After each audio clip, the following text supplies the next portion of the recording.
Idea होगा। जनाब, मेरा ताल्लुक है Korangi number 4 area 35B UC 22 से।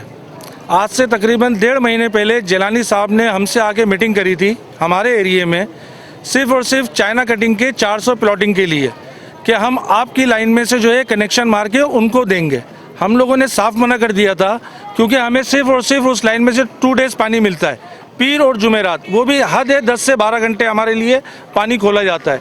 हमने उन्हें मना कर दिया था साफ। उसके बाद उन्होंने पूरे एरिया से, जे एरिया जिसमें शामिल है, कुरंगी 3.5 शामिल है, भरपूर तरीके से पैसा जमा करा और उन्होंने हमारी लाइन के बजाय यहाँ पे कुरंगी नंबर 5 मेन रोड पे 33 इंच की लाइन में कनेक्शन मारा, जिसकी वजह से जो है बहुत बड़ा एरिया डिस्टर्ब हुआ।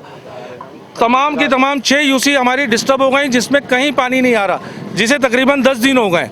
तो बराए मेहरबानी जिलानी साहब के लिए, खालिद मकबूल सिद्दीकी साहब के लिए मैं मैसेज देता हूँ कि इनके खिलाफ एक्शन लें, इनसे पूछताछ करी जाए कि आखिर इन्होंने ऐसा क्यों किया। ये पैसे का मामला जो है, ये पूरा वोट बैंक है आपका खालिद मकबूल सिद्दीकी साहब, और अभी तक इनसे पूछताछ नहीं हुई है कि इन्होंने ये गैर कानूनी अमल क्यों किया। उसके बाद पूरे एरिया की आवाम ने मिलके उस लाइन को डिस्कनेक्ट किया। हमने रात भर मेहनत करी, जिसमें हमारा साथ हाशिम रज़ा भाई ने बहुत भरपूर तरीके से दिया। बाकायदा हमारे पास वाटर बोर्ड की अप्रूवल थी। उसके बाद अब वहाँ पे से हमें ये आवाज़ें आ रही हैं कि उस लाइन को हम दोबारा जोड़ेंगे और वॉल लगाएंगे, जो कि नामुमकिन है।